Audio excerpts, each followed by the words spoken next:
Kembali saya dengan After Lunch Talk with Erwin Krisnanda. Mau melanjutkan, kalau kemarin waktu bicara tentang mikrofon itu kayaknya belum sampai menjawab mic yang bagaimana yang harus dipilih gitu ya.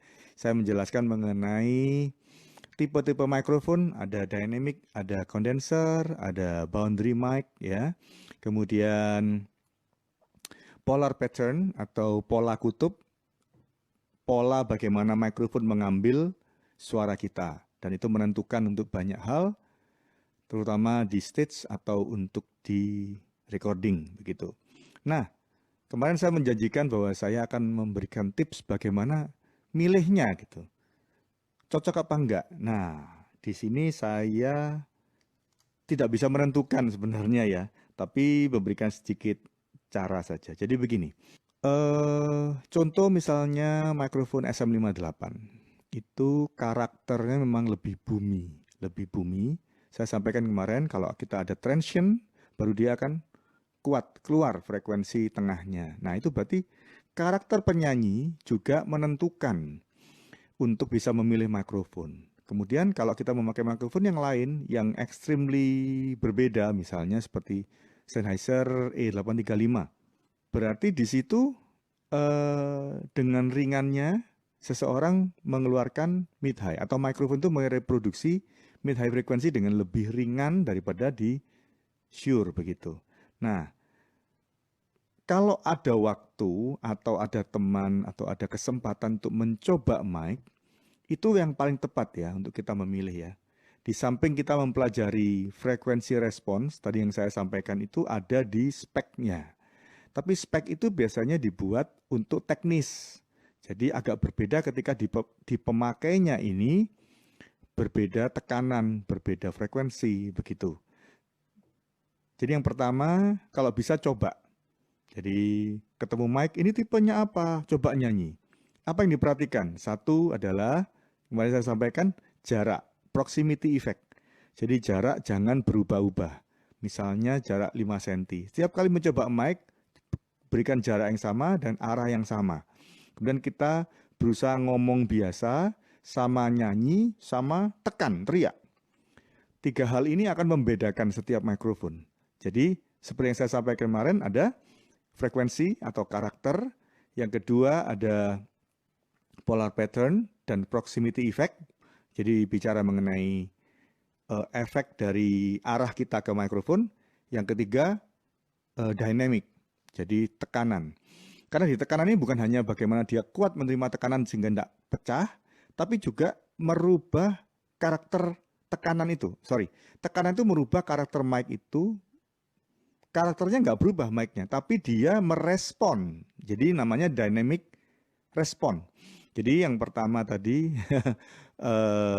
proximity effect, kemudian polar pattern, yang ketiga adalah frequency response dan dynamic response ya. Nah, jadi frekuensi response dan dynamic response ini, kalau frekuensi response lebih ke arah bagaimana dia menangkap kita, suara apa saja yang lewat ke mikrofon itu dengan merespon di frekuensi berapa, begitu ya. Jadi nongolnya di mana, sampai mana bisanya, itu frekuensi respons. Tapi dynamic response itu ketika ditekan, ada teriakan, ada suara yang keras ke mikrofon. Nah, itu pertama kuat enggak, krek-krek atau enggak begitu. Yang kedua, perubahan frekuensinya. Jadi jarak ke mikrofon itu harus kita pahami, itu menentukan perbedaan. Jadi penyanyi yang baik biasanya dia tahu jarak itu dan selalu segitu sehingga semuanya bisa diantisipasi dengan baik. Nah, di sini ketika kita melihat perbedaannya, maka kita bisa milih mikrofonnya yang cocok dengan kita. Jadi respon-respon tadi itu bukan mana yang terbaik, bukan. Itu yang disediakan oleh pabrikan atau tipe tertentu itu. Dan itu disesuaikan dengan pemakainya. Jadi pemakai mikrofon ini perlu mencoba dan menyesuaikan kepada respon-respon itu. Maka tips yang kedua itu begini. Salah satu caranya begini ya. Jadi kalau suara kita kuat, kemudian dengan mic yang mid high-nya tinggi dia tambah tinggi. Jadi kalau saya nyanyi biasa mid high-nya cukup misalnya, waktu saya teriak mungkin dia bisa lebih tinggi lagi, lebih naik responsnya. Tapi kalau suara yang saya ngomong biasa nih agak mendem begitu, ada kemungkinan kalau saya nyanyi lebih keras itu akan tertekan mic-nya, responsnya, sehingga akan mengeluarkan frekuensi tersebut. Contoh-contoh, saya pernah pegang artis, dia bawa beta 87. Shure beta 87 itu kondenser. Kalau dia ngomong santai gitu, suaranya mendem. Kayak kurang bright, kurang jelas begitu. Saya EQ supaya lebih jelas. Tapi waktu dia nyanyi, tekanan kepada mikrofon itu lebih besar. Jadi naik gitu. Saya harus EQ lagi gitu.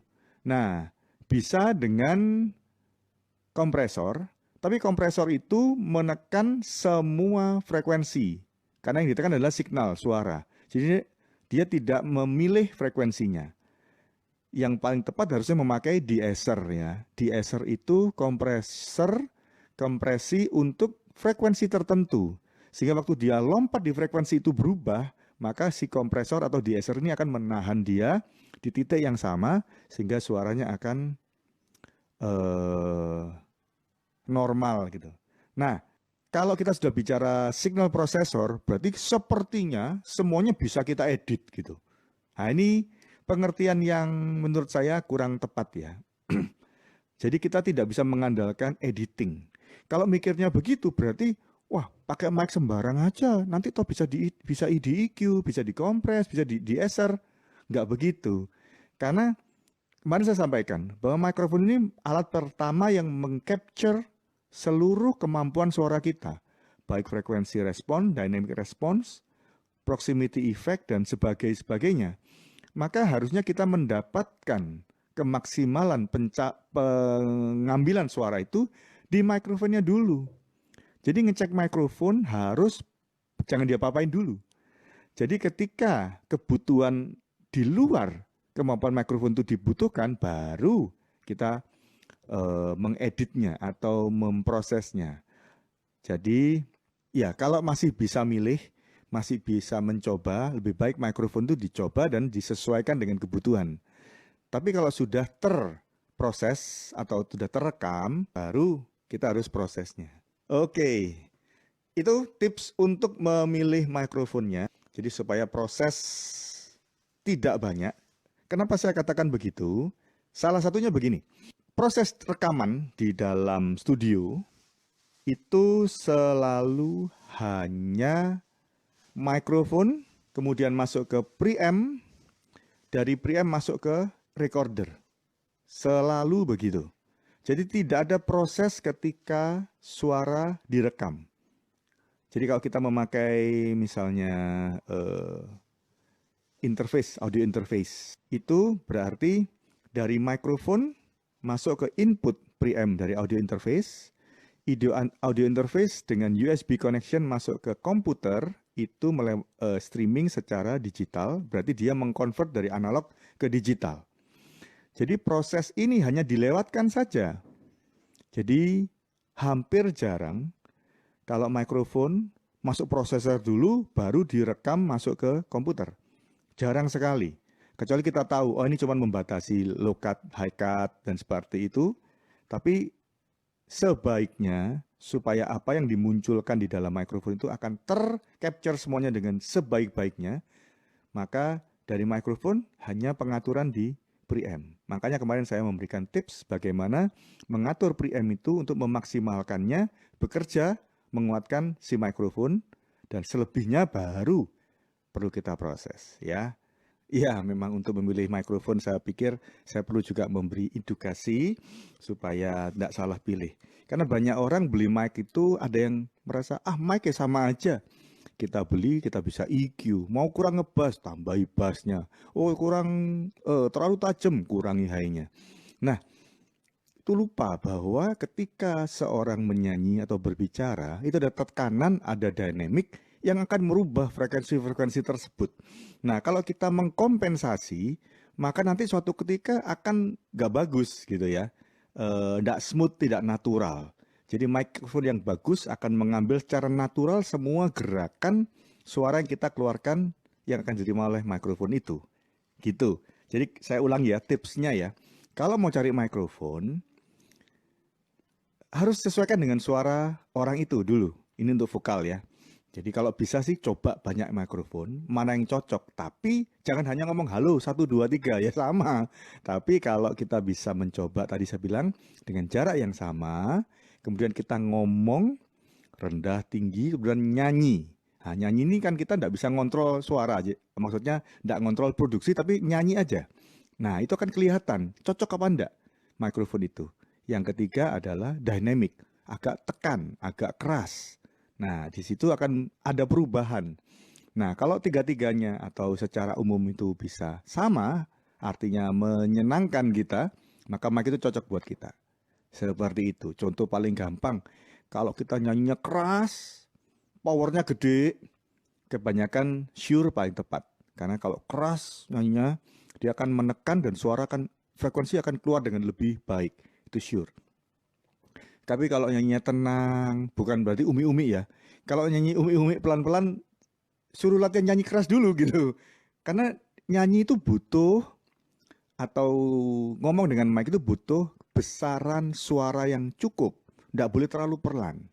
Karena kalau terlalu pelan, maka akan ada risiko suara lain yang masuk. Karena kita kan otomatis akan angkat itu, expose itu, apalagi kalau dia ngomong dengan beberapa orang yang lain atau nyanyi. Jadi kita akan ngangkat sesuatu yang tidak pada tempatnya. Sehingga harus cukup amount of air yang masuk ke mikrofon, baru kita bisa expose. Nah, ada yang tanya, kok lebih bagus mana mikrofon wireless sama wired atau yang pakai kabel? Wah ini, kebanyakan mikrofon wireless pasti lebih bagus ya, karena lebih mahal gitu. Nah, ini saya akan memberikan pengetahuannya. Begini saudara, mikrofon yang bagus itu akan dibuatkan versi wirelessnya. Nah gitu ya. Jadi mikrofon aslinya pasti kabel dulu, dia diuji dengan kabel dulu ya. Jadi mikrofon itu dengan karakter mic aslinya seperti Shure SM58 itu udah teruji, semua orang suka, penjualannya bagus. Dia akan dibuatkan versi wirelessnya. Saya ingat tahun 80-an, 90-an tuh saya pertama kali melihat mikrofon wireless. Kok bisa ya mikrofon nggak pakai kabel waktu itu. Kepalanya, mikrofon kapsulnya itu SM58. Badannya Samson. Tapi Samsonnya beda dengan Samson yang sekarang. Kalau dulu Samson itu memang membuat wireless itu dan bagus. Artinya kelas yang eksperimental, membuat hal yang inovatif begitu. Tapi yang Samson sekarang kayaknya dia bermain di tengah kelas menengah seperti Behringer begitu. Jadi sudah tidak beradu atau berinovasi di kelas-kelas tinggi. Nah, waktu itu saya melihat, waduh ini keren ya bisa begini. Waktu itu masih masih VHF. Jadi very high frequency. Jadi tidak bisa geser-geser frekuensi, masih fix frekuensi ya. Nah, jadi SM58 atau Shure waktu itu belum membuat wireless systemnya. Yang bikin wireless systemnya waktu itu Samson. Nah, kalau sekarang sudah bikin sendiri, maka Shure SM58 itu ada di tipe BLX, SLX, kemudian yang atas-atasnya yang digital. Berarti dibuatkanlah wireless systemnya begitu. Sama, Sennheiser juga begitu. Awal E835, E845, bahkan yang bagus E935, 945, yang seri 900, itu juga dibuatkan wireless systemnya ya. Jadi ada EW100, EW300, EW500, terus yang baru digital ya, D1 dan sebagainya. Maka kita simpulkan bahwa kalau bicara bagus tidak bagus, sebenarnya mic-nya sama aja gitu. Kecuali kita beli mic yang murah ya. Mic yang murah, kemudian sudah ada artinya satu paket gitu. Apalagi yang satu wireless, satu sistem ada 2 mic. Itu kan berarti ya nanti harus dibahas khusus itu ya. Kenapa ada 1 dan 2. Tapi saya mau bicara mengenai tadi wireless dan wired itu semua harus dimulai dari wirednya. Nah, Kalau mau aman, memang wired lebih aman karena dengan kabel langsung tancap pasti bunyi dan pasti sama. Tapi kalau wireless dengan frekuensi yang menyambungkan adalah frekuensi yang tidak kelihatan, ya. Sekarang sudah UHF, ultra high frequency. Jadi sudah bisa lebih tinggi, lebih lebar dan lebih banyak bisa di-adjust, artinya bisa disesuaikan, di-tune seperti kalau kita nge-tune radio. Karena memang wireless system itu kan radio frekuensi ya. Radio frekuensi di mana di mikrofon ada transmitternya dan dia ada receiver yang akan mengeluarkan suara hasilnya ke mixer atau sistem suara. Nah, kembali lagi. Jadi antara wired dan wireless harusnya sama saja. Kalau mereknya sama, tipenya sama. Bahkan kalau kepastiannya, kekonstannya, maka kabel akan lebih konstan produksi suaranya. Nah, wireless pertama gangguan pada frekuensi apabila frekuensi tersebut ada penumpukan atau ada jam dan sebagainya. Frekuensi yang tidak aman yang dipakai untuk jalur mengirim suara. Yang kedua, setiap tipe itu yang dikirimkan keluar dari receiver itu pasti ada preamp. Kenapa? Kalau mikrofon kabel kita tancap ke mixer kan butuh preamp, butuh penguat.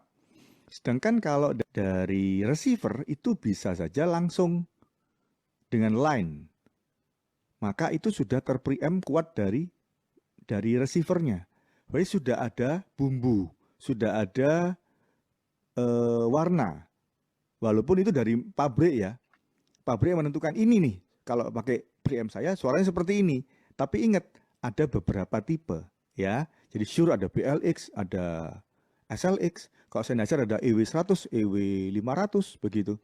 Maka otomatis ada perbedaan. Jadi kalau mengantisipasi perbedaan dan konstannya ya kita pakai wired, pakai kabel ya. Tapi memang sekarang zamannya kalau pagi panggung besar, kemudian orangnya supaya bebas, tidak maksudnya bisa gerak, bisa sambil dance dan sebagainya, lebih bisa expose, tidak bosan pegang di satu tempat begitu, maka wireless memang lebih baik, begitu ya. Jadi harus dipilih. Oke, oh iya, ada mic clip on dan mic headset. Tadi pagi, beberapa hari ini, beberapa kali saya tanya, bagaimana kalau memakai mic clip on untuk khotbah atau untuk di stage gitu ya? Ingat ya, memang secara nama dia namanya lavalier atau lapel. Tapi kalau di paketan atau di boxnya Shure dia disebut mic presenter. Nah, ini saya kasih filosofinya. Mic clip on itu dipakai oleh presenter. Jadi kalau siaran di studio supaya tidak kelihatan pakai mikrofon, pakai mic kecil clip on diklipkan di dasi atau di kerah. That's it. Tujuannya adalah supaya tidak kelihatan mic itu. Padahal filosofinya lihat, kita ngomong di depan begini, mic-nya di sini. Maka pengambilan mikrofon ini sebisanya dia menerima suara di daerah depan ini. Otomatis tidak langsung dari mulut kita kan. Maka tekanan tidak ada, the fullness juga akan kurang. Maka dia harus kondenser obviously supaya peka. Dan karena ada distance jarak, maka dia akan sulit mengambil low frequency. Memang untuk presenter dan memang untuk speech. Oke ya. Ingat juga proximity effect, semakin jauh dari sumber suara, low-nya turun duluan gitu. Jadi memang presenter mic atau lavalier atau clip on itu bagusnya untuk speech, tidak untuk nyanyi ya.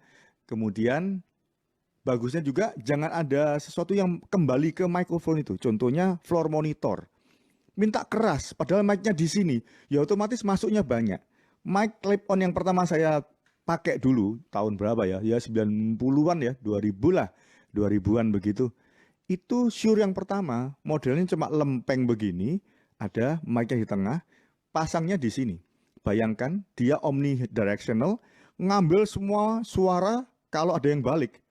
Kalau yang ngomong pelan, udah jaraknya jauh, ngomongnya pelan, dia minta suara. Berarti kita harus buka floor monitor misalnya. Wah itu feedback tidak karu-karuan. Kenapa? Karena cara dia mengambil suara sudah salah. Ke depan, suaranya dari atas, begitu. Nah, kalau sekarang sudah banyak perubahan, kemajuan dalam modifikasi dan inovasi, sehingga mikrofon clip-on itu sudah ada yang cardioid. Jadi dia diarahkan ke atas, jadi simpel aja sebenarnya, diarahkan ke sumber suara. Kalau dulu lempeng begini ngambil semua di depan dia, sekarang dia mengarah ke atas mic-nya dan cardioid, maka lebih banyak menerima suara dari atas. Walaupun teorinya suara saya ke depan kok ngambilnya di bawah. Yang bagus kalau suara ke depan maka mic-nya di depan dong. Tapi karena tidak ada pilihan, dan memang tujuan awalnya adalah untuk presenter di studio sendirian, studionya kecil, tidak perlu monitor, oke, fine. Tinggal kebagusan mic itu mengambil secara full frekuensinya. Seperti itu mic lavalier clip. Makanya kalau orang bilang, tanya saya, Pak, mic clip yang bagus seperti apa? Untuk apa ini? Oh, untuk speech, untuk khotbah misalnya. Saya bilang begini, mau nggak pakai headset? Loh, kalau headset jelek Pak, pakai ada bandonya begini, terus mentol. Ya begini, kalau mic itu kita untuk speech, kita bisa pakai yang model kecil, yang warna kulit, big namanya, beige tulisannya, warnanya. Nah itu akan lihat lebih dekat ke mulut kita.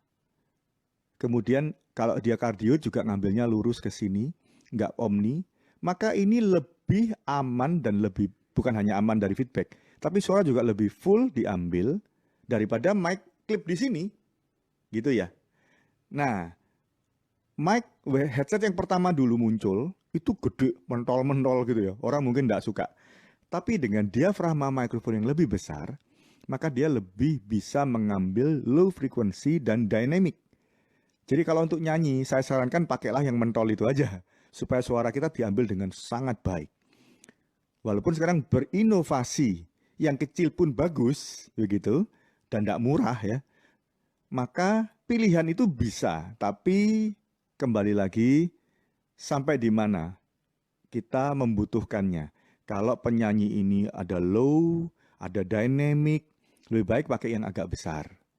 Karena diaframnya, diameternya besar, maka dia akan mengambil dynamic dan low frequency lebih bagus. Tapi kalau untuk speech atau suaranya lebih ke tenor, lebih ke opera, boleh. Pakai yang kecil aja supaya tidak kelihatan. Bahkan ada mic yang untuk opera, malah bisa pasang di topi sini, di kepala, supaya tidak kelihatan sama sekali ada mikrofon. Nah, itu ambilnya hanya kejelasan-kejelasannya saja. Begitu ya. Jadi jelas itu berarti kan mid and high. Kata-kata, artikulasi itu semua jelas terdengar, gampang ngambilnya. Tapi ingat, salah satu ciri ya, ini ciri aja. Ciri mikrofon yang bagus itu mengambil mid dan high-nya itu gampang. Jadi kalau kita beli mic yang nggak bagus ya, kadang-kadang cari yang murah aja gitu. Nah, kalau kita coba biasanya dia lebih low. Tapi kebanyakan orang juga seneng low ya. Wah mantep, oh, suaranya gede gitu. Padahal itu mungkin mid-nya kurang keluar, mid high-nya. Oh nanti di EQ, ada beda lagi. Jadi kalau milih mic, itu sesuai dengan cara kita ngomong, cek frekuensi responsnya. Dari low, mid, high-nya bisa gampang keluar enggak dengan cara kita ngomong. Nah itu berarti akan cocok. Termasuk yang 3 tadi ya, gampang keluarnya sama kalau ditekan berubahnya seperti apa. Terus naik turunnya ini cocok enggak dengan suara kita, apa keluar masuk dari mulut kita. Ya seperti itu. Ini Fabio ada tanya, kok aku range-ku sekarang beda dengan dulu. Waduh, berubah ya. Dan berasa ada frekuensi baru yang dulu nggak ada dalam tonku. Apakah akan perlu menyesuaikan mic lagi? Ya, begini. Frekuensi respons itu kan tergantung cara kita present juga ya, cara nyanyi kita. Kalau kita nyanyi itu sebanyak berarti kita harus butuh mic yang merespon itu dengan mengekspos itu dengan keluar gitu. Tapi kalau berbeda karakter tapi tidak terrespons, artinya tidak terbutuhkan. Contoh, kalau ngomong gede, tapi waktu nyanyi dia tenor banget, sehingga tidak ada low-nya, karakter dia tinggi. Misalnya pernah lihat Pavarotti ya, three tenors gitu. Dia kalau pakai mic, pernah pakai mic gede bujul gitu, nggak ada. Mic-nya selalu kecil-kecil, gooseneck, karena dia cuma butuh frekuensi, ya bukan berarti dia nggak butuh rendah ya, tapi memang dibuat atau karakter dia nyanyi, tenor itu tinggi. Karena tinggi, maka nggak ada low-nya. Kalau mic-nya bisa nangkep low, nah berarti ada low yang akan berobos, akan bocor masuk juga. Makanya kalau di mixer ada high pass filter atau low cut, tulisannya HPF, itu begitu kita pencet, frekuensi bawahnya dari titik itu, misalnya 100 Hz atau 75, itu langsung di cut off, turun, hilang semua di bawah. Tujuannya apa? Yaitu membersihkan frekuensi yang tidak dimaui, yang kemungkinan bisa masuk. Nah, jadi untuk Fabio, frekuensi baru itu memang harus terrespons ya dengan mic-nya pertama. Tapi kalau memang harus, artinya tidak diekspos gitu, tetap terdengar oleh mikrofon itu, oke nggak apa-apa. Tapi kalau kita ingin suara itu harus keluar, terpaksa harus beli mic lagi maksudnya. Seperti itu ya. Oke, jadi jelas ya antara klip sama headset ya. Jadi klip mic itu jauh. Jadi saya kurang sarankan kalau kita pakai floor monitor, kemudian yang ngomong agak pelan, nggak bisa keras. Wah, kasihan kita, kasihan soundman-nya nanti. Harus setting, harus aturnya lebih ribet. Terus kalau kita buang frekuensi supaya tidak feedback, suara jadi aneh. Nah, ini kan susah ya. Jadi kalau masih bisa, pakailah headset mic. Sekarang ada namanya earset mic, tahu ya? Jadi earset mic itu cuman ada di satu telinga saja.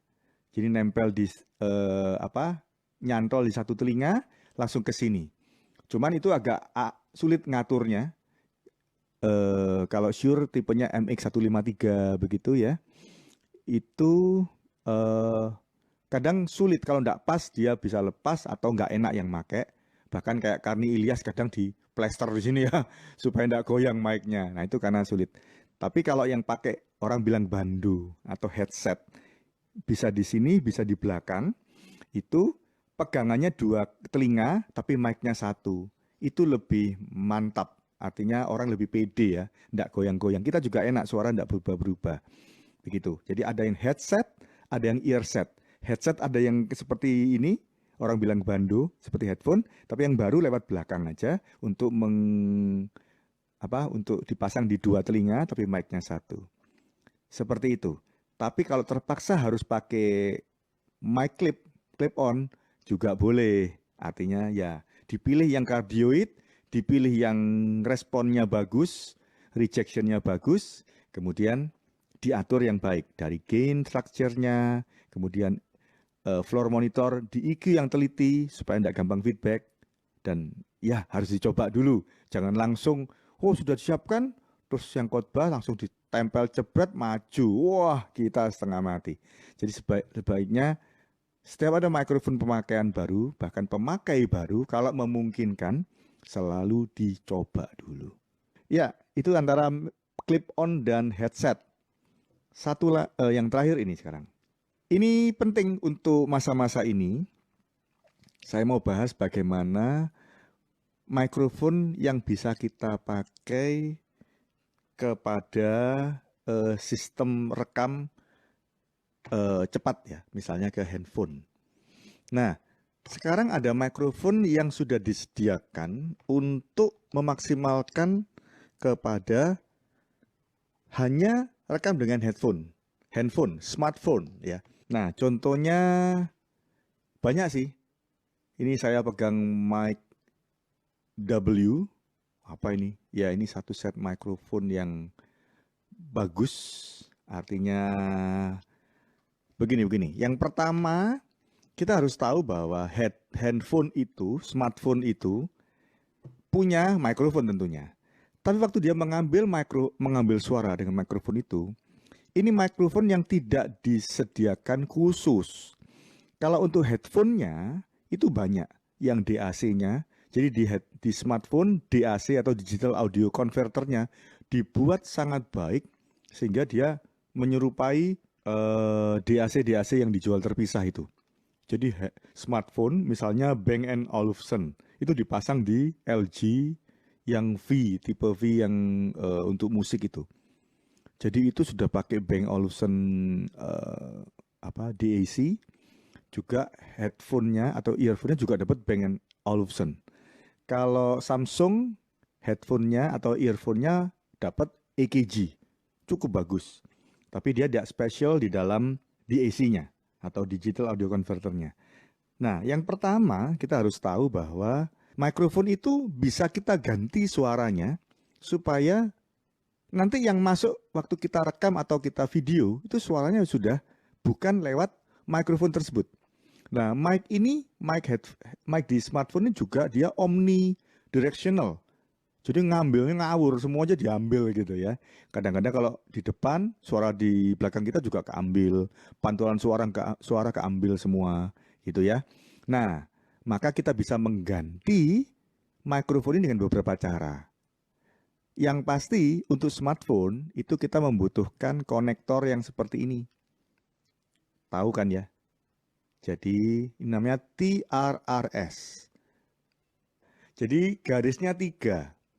Ini yang akan masuk ke smartphone dengan nama earset atau headset, whatever. Jadi kalau set berarti ada yang untuk bisa ngomong, bisa mic. Jadi kalau kita punya earsetnya handphone, itu garisnya 3 tadi, TRRS, kita tancap maka dia punya headphone dan mic gitu ya. Oke, dari otomatis kalau kita tancap ke smartphone maka kita membutuhkan yang garis seperti ini. Nah, contoh mic W ini ya, dia langsung konektornya 3 begini. Kita bisa langsung tancap ke smartphone-nya. Ini modelnya shotgun, berarti dia harus bisa ngambil dari jauh. Nah, ini ngambilnya gimana? Kan menceng begini, ya namanya ngerekam ya, tinggal diarahkan begini sama yang ngomong, ya ayo ngomong gitu ya. Jadi shotgun mic tapi nancapnya ke handphone. Lah ini kan nggak bisa ngerekam video. Oke, si mic ini punya konektor seperti ini. Nah ini dulu, kemudian ada mic-nya. Lah, jadi videonya nembak, mic-nya nembak juga pakai shotgun. Begini. Ini ide ya, saya enggak ngomong mic ini, tapi kebetulan mic ini punya kelengkapan konektor-konektornya itu untuk segala macam kebutuhan di smartphone.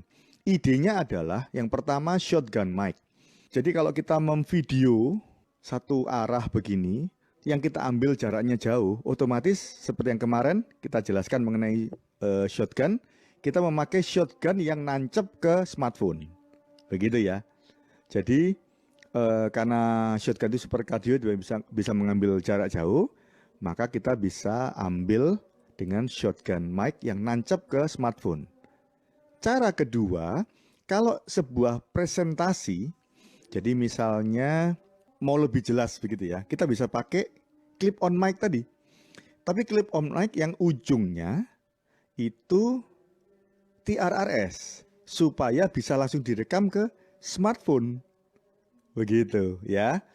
Loh, ada kabelnya? Iya, ada kabelnya memang. Tapi ada yang wireless juga, tancap ke transmitter, receivernya masuk ke smartphone. Jadi suaranya akan terambil dari situ. Bisa juga caranya ya, ambil video dengan kamera yang berbeda, kemudian rekamnya dari clip mic itu yang pakai TRRS masuk ke smartphone kita, smartphone-nya dikantongi, rekam di situ. Nanti kita edit gambar dan suara yang sudah pasti bagus karena clip on mic dekat ke mulut tadi, rekamnya ke digital di smartphone kita. Sampai sini jelas ya. Jadi ada 2 macam. Yang satu adalah smartphone microphone yang shotgun. Yang kedua adalah smartphone microphone yang berbentuk clip on mic. Dan saya coba dua-duanya itu cukup bagus asal kita bisa menempatkan pada kebutuhannya. Piano kita mau video, maka kita butuh distance. Nah, kalau kita nggak mau repot pakai kabel, maka kita bisa tancap langsung ke smartphone-nya seperti tadi, jadi shotgun mic, tapi dia akan mengambil ruangannya juga. Untuk yang tadi sampai kepada mikrofon yang kita pakai untuk ke smartphone, jadi bisa Anda pilih dengan shotgun, tipe shotgun mic. Yang saya tahu tadi mic W namanya.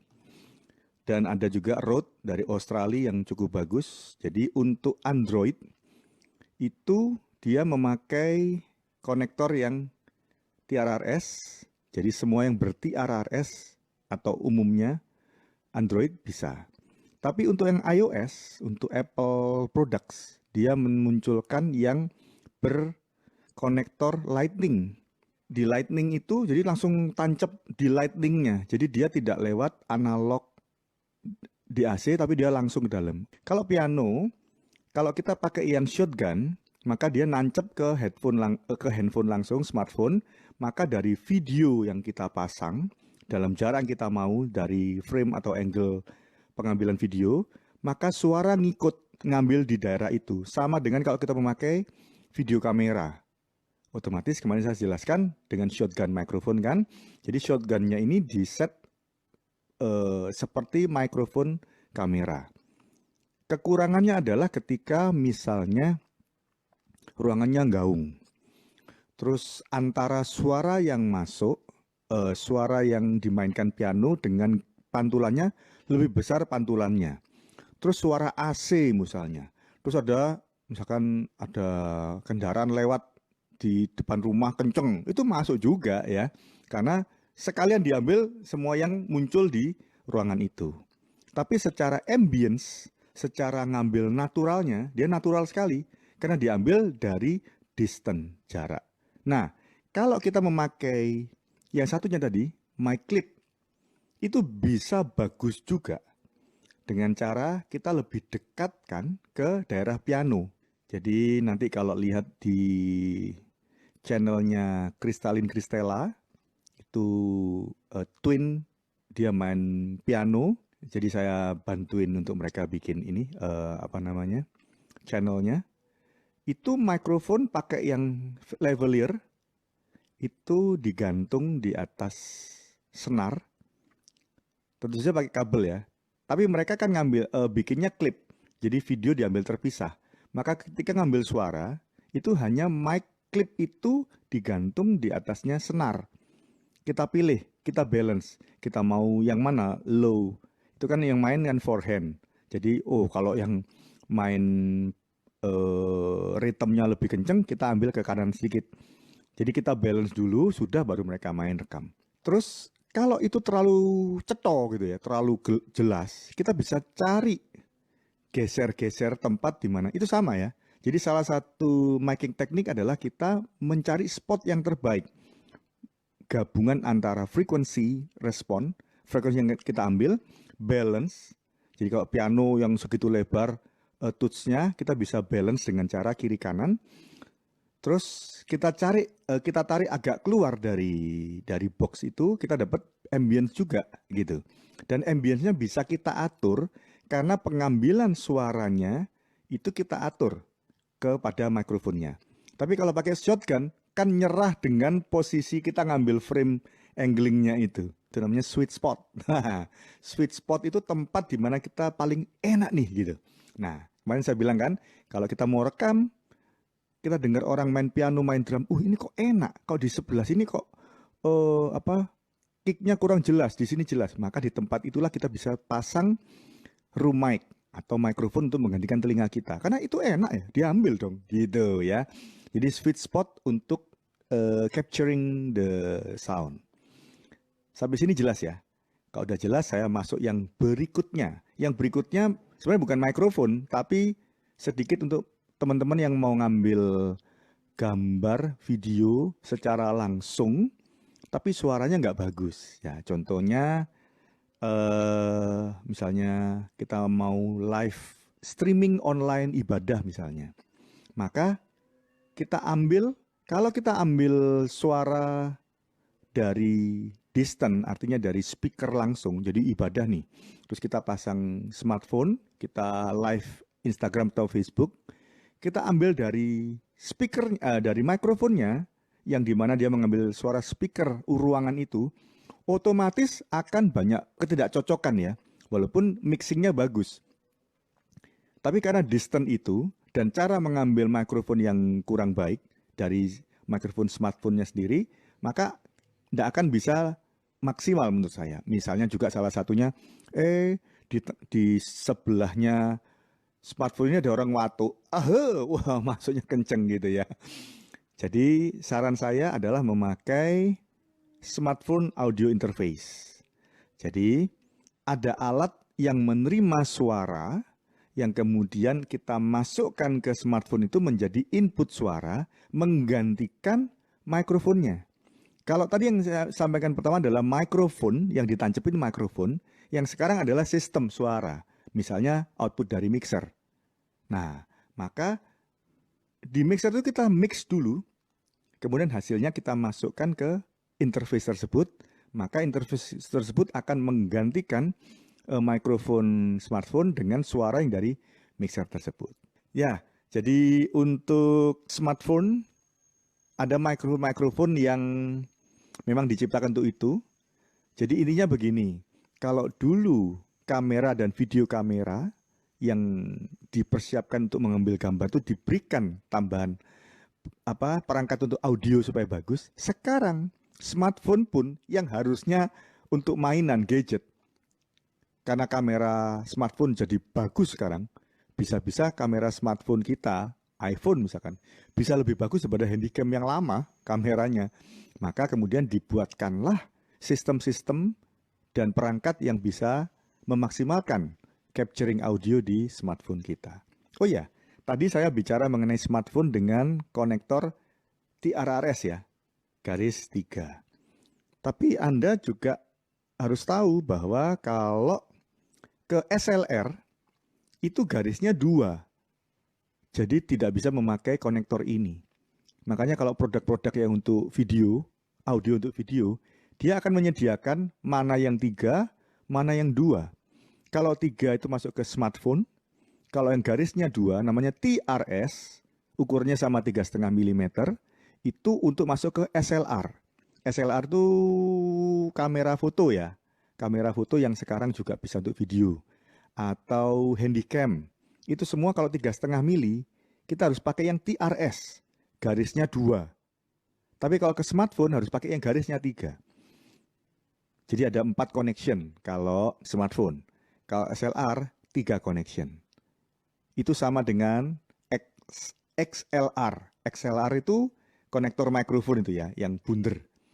Kalau SLR itu kameranya, kalau XLR itu konektor untuk mikrofon.